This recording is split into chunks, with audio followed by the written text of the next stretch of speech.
de don Charles Poulet, Histoire de l'Église, la société médiévale suite, les institutions chrétiennes, fraternité et tiers ordres, corporations suite. Au point de vue social, le XIIe siècle marqua un changement considérable. Jusque-là dominait en Occident l'économie agricole et locale. Elle est maintenant supplantée par une économie d'échange industrielle et commerciale. D'où la naissance des organisations corporatives, définitivement épanouies au XIIIe siècle, selon que le révèle le livre des métiers, composé par le prévôt de Paris Étienne Boileau, à l'instigation de Saint-Louis. D'après lui, la corporation se compose de 3 classes d'artisans, apprentis, valets et maîtres. Le principe de la vie familiale est la base de tout atelier. Apprentis et valets prennent repas et logement chez le maître, qui devient pour eux comme un père. En conscience, il doit veiller à ce qu'ils remplissent leurs devoirs religieux. Souvent d'ailleurs, sur la corporation se greffe la confrérie, qui groupe tous les membres d'un corps de métier, à la fois association pieuse et société de secours mutuel. Chaque confrérie se range sous la bannière de son patron. Pour les boulangers, Saint-Honoré, pour les orfèvres, Saint-Éloi, etc. On fait célébrer des messes à certains jours. Parfois même, telle à Paris, la Grande Boucherie, l'association possède une chapelle spéciale. Plusieurs confréries prirent même un aspect plus directement religieux. C'est ainsi qu'à Paris, le docteur Guillaume fondait, avec des amis, une maison commune pour les étudiants qu'on appela le Val des écoliers.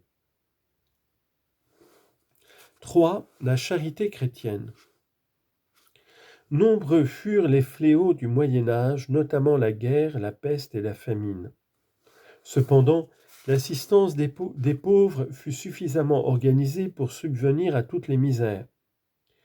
À la campagne, la persistance du régime féodal concentre dans les mains du seigneur la protection des serfs, mais il est aidé dans cette tâche par le clergé rural et surtout par les monastères auxquels sont adjoints à l'ordinaire un asile ou xénodocium pour les voyageurs et un hôpital pour les malades. Dans les villes, il y a les maisons-dieux, d'abord fondées au Xe et XIe siècle par les évêques et le clergé, qui leur donnaient des règlements et les inspectaient. Au XIIe et XIIIe siècle, sous le plein régime féodal, l'érection des maisons-dieux devint l'œuvre des rois et seigneurs.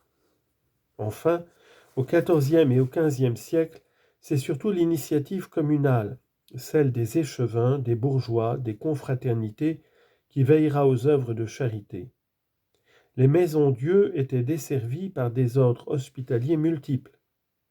Le régime intérieur ne nous est pas connu d'une manière précise avant la rédaction de la règle de l'hôpital Saint-Jean de Jérusalem par Raymond Dupuy au milieu du XIIe siècle. Adoptée par les 3 grands ordres hospitaliers des chevaliers teutoniques, du Saint-Esprit et de Saint-Jean du Haut-Pas, cette règle fut imposée en 1212 par un concile de Paris à tous les hôpitaux desservis par des religieux.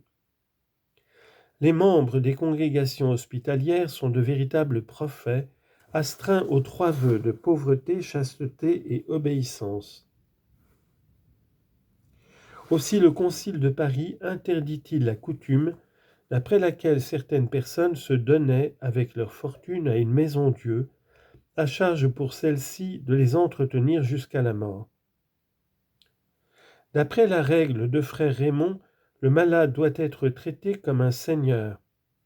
Souvent, on le soigne dans une vaste salle de style ogival à laquelle l'Église fait suite, en sorte qu'il suffit d'ouvrir la cloison de bois aux heures de la prière. C'était donc véritablement la maison-dieu. Autour de cette grande salle rayonnent des chambres spéciales, notamment l'infirmerie des grands malades et la chambre des femmes gisant d'enfants. Car il n'est pas vrai que l'hygiène fût inconnue à cette époque. En retour, on demandait aux malades l'aumône de leur prière dont la formule a été conservée: Seigneur malade, priez pour les fruits de la terre, et priez pour les pèlerins, chrétienne Jean, et pour tous ceux qui sont en main des Sarrasins, chrétienne Jean, etc. Pour les lépreux, il existait des établissements appelés léproseries, ladreries, de Saint-Lazare, patron des lépreux, méselleries, maladreries ou maladrières, la lèpre étant la maladie par excellence. Au temps de Louis VIII, en 1225, on compte 2000 maladreries pour le seul royaume de France. Formés en confréries sous la dépendance de l'évêque, frères et sœurs infirmiers ont généralement légué leurs biens à la maladrerie. En outre, il existe un grand ordre consacré aux lépreux, les chevaliers de Saint-Lazare de Jérusalem, fondé après la prise de la Terre Sainte entre 1099 et 1113, et dont la maîtrise générale se trouve à Boigny, près d'Orléans. Du XIIIe au XVe siècle, Saint-Lazare comptera 3000 léproseries réparties dans toute l'Europe, et jusqu'en Asie mineure. Reconnus par un jury d'examen où figuraient l'évêque et les échevins, les lépreux étaient soignés avec la plus grande sollicitude. Ils vivaient strictement isolés, portaient un signe distinctif, le morceau de drap rouge cousu sur la manche, et s'ils venaient à circuler dans les rues, étaient tenus d'agiter une crécelle. Ainsi parvint-on peu à peu à supprimer la lèpre. De nombreux instituts charitables surgirent avec un but spécial. Ainsi, l'ordre du Saint-Esprit, fondé en 1160 par un bourgeois nommé Guy, et bientôt installé à Rome sous Innocent III, se voua aux soins des enfants trouvés. Créés par un ermite dauphinois sous le patronage de saint Antoine du Désert, les Antonins se vouaient à l'hospitalisation des malades et des pèlerins. Notons aussi les frères pontifes, corporation desservant les ponts et les hospices y attenants. Ils constituaient diverses communautés locales dont la plus fameuse, celle d'Avignon, fut fondée par saint Bénézet.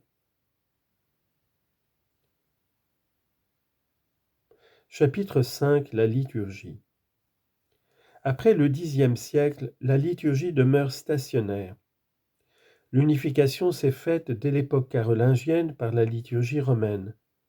Les liturgies gallicanes, celtiques et anglo-saxonnes ne sont plus guère que des souvenirs, tandis que l'ambrosienne et la mozarabe demeurent strictement locales. 1. La littérature liturgique. Quelques écrits doivent être rappelés. Au XIe siècle, citons le Micrologue, longtemps attribué à Yves de Chartres, mais dont la paternité revient à Bernold de Constance. Il contient une description exacte de la liturgie de l'époque. Au XIIe siècle, signalons Honorius d'Autun, Jean Belette et Bérold. Honorius d'Autun doit sa célébrité à la Gemma animée, où on trouve une explication mystique des cérémonies et des offices. Il composa aussi un De Sacramentis ou Sacramentarium consacré aux fêtes. Dans son Rationale Divinorum Officiorum, Jean Belette explique le caractère de l'office. Quant à Bérold, nous lui devons une description minutieuse du rite ambrosien. Au XIIIe siècle, Durand de Mende composa aussi un Rationale Divinorum Officiorum, sorte de somme mystique où abondent des explications mystiques et surtout symboliques. 2. Les transformations de l'office, le bréviaire.